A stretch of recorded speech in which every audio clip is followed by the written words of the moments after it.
guys, Chia here, back for another segment with Christian of Martin's Cantina. I had the pleasure of meeting a banker that did a lot of foreclosures and things like that. So at the time I had like my own little business. I used to sell plants on Slauson and Really? Yeah. So I did that through high school along with, I worked at Best Buy. I was like all over the place. And at Best Buy, I had a chance to meet a banker who kind of planted this seed of real estate. So I actually went into sales at the same time with AT&T. AT&T was offering, at Best Buy, I also met a guy that offered me a job. He's like, hey man, you're pretty good at this. Like you should do sales. Sales, like come in here. So I said, okay. So I went into the sales side. But while I was still there, this guy, this banker guy, and I like to tell the story because it's pretty cool. We're gonna have to get this one on camera. Yeah. I want to know. I'll tell you about it too. But it was a gentleman that I had sold some computers and stuff to his assistant. And there were, he's like, well, look, I'm gonna bring my boss down, so I'm sure he'd love to meet you. So he came down and said, hey, I heard all about you. He was buying like 15 or 20 computers for his office, and he talked to me first of all about the real estate part. He says, look, I think you'd do great in real estate. It's a great business and all that good stuff. And he says, I'll pay for your school, so to get your license, and do all that stuff. But what I mostly talk about is that moment right there where he says, hey, why don't you follow me outside? So I said, okay. Followed him outside. This is after like 2 times of me meeting him, and we had a great, rapport. And he says, hey, let's go outside. He takes me outside and he throws me the keys to his Ferrari. And he says, like, someone did this for me, so I want to do it for you. He says, I want you to get inside. I want you to turn on the car. Feel it, smell it. He's like, because from what I could see, you're gonna get there one day. And I've never forgotten that moment. It's been like such a powerful moment. Yeah, he was giving you the vision. The vision, right? And you kind of, mind you, at that age, you're like, especially for me, I'm like wanting to conquer the whole world, right?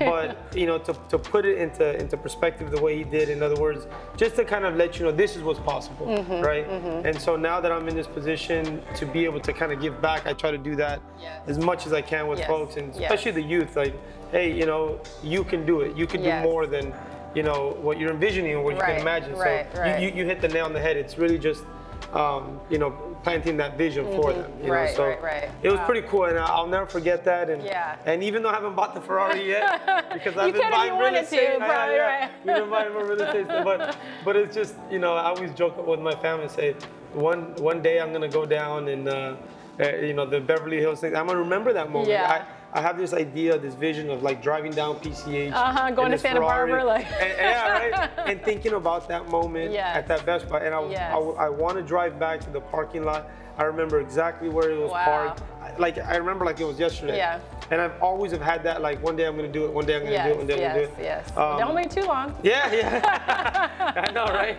Even if you rent one. I know. But you know what? We have my father is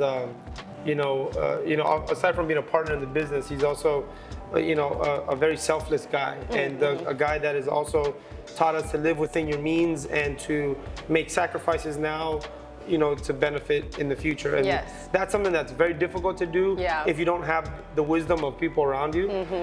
I think it's very easy to get caught up in that when you're young and you're making money, to just be like, I'm gonna go spend this, But it takes discipline and people around you to kind of coach you around, saying, look, I know that looks great now. I know you can buy that Ferrari right now for $300,000 or whatever. But if you put that same down payment on this property, it'll make you more money. And you have 15 units in Riverside, for example, and you have your $3,000 coming in or $4,000. That is your Ferrari payment. Exactly. You know what I mean? So, but you don't see it like that. You need people around you that have been around the block, and that's kind of what my dad is. Aside from a partner, he's a mentor and someone that's just like, we always joke around and say, whenever you have a little bit of money, he's like, all right, let's go do this. And let's go spend it. Let's go invest this and invest in this. He's a person that believes that having money in the bank is obviously with inflation, everything is, I don't want to call it a mistake, because I think you need to start somewhere. You have to save up, right? That's why I always say that comment because you're like, wait, no, you have to put money in a trusted system like a bank to save up enough of it, though, but then to put it to work. Something. I'm not saying go put it on your couch and then there's no risk there. There's so much things like that. It just means that, like, put save up enough money, but when you have enough money, don't just leave it there, Right, Don't right. don't have 100,000 or 200 and then just park it there Right. and then lock the key and say I'll Yeah. come back and visit in 10 years. That's the worst thing you I can know. do. It's take that money and then put it to work, Yeah. and then it's you got to use the banking system, Right.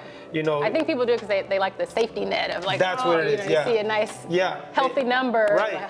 Right, and it's scary to look Right. at it one day and it said 200 or 100 or Right, 50 or right, 20,000, right. and you look and now it's like $400. You're like, oh my God, I'm But now poor. I have a house. Yeah, like, right, and that's the part that goes back to the sacrifice. It goes back to the wisdom. It goes Right. back to really just that foresight to say, hey, look, there's something bigger on the other side of this, Right. and I had to push through it. And it's an uncomfortable feeling that most people are not willing to Yeah, go through. right. Just like That's anything. what I do. I have to coach people because Yeah. it's hard, especially single people buying Yeah. property. Yeah. It's like, what is the worst thing that, you have to go through worst case scenario with Yep. them. And that's true for anything in life. I've always said that, like, spirituality is like a fitness that you have to constantly be, same thing with financial, right?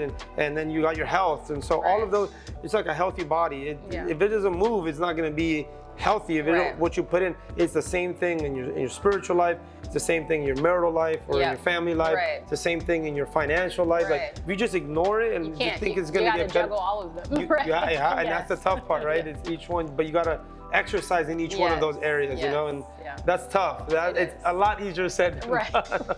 Or else we'd all be like, fit and Right. rich and everything. But Right. it's one of those. It's life though, and that's Yeah. the beauty of life, Yes, right? it's challenging. It's the beautiful part of trying to do that.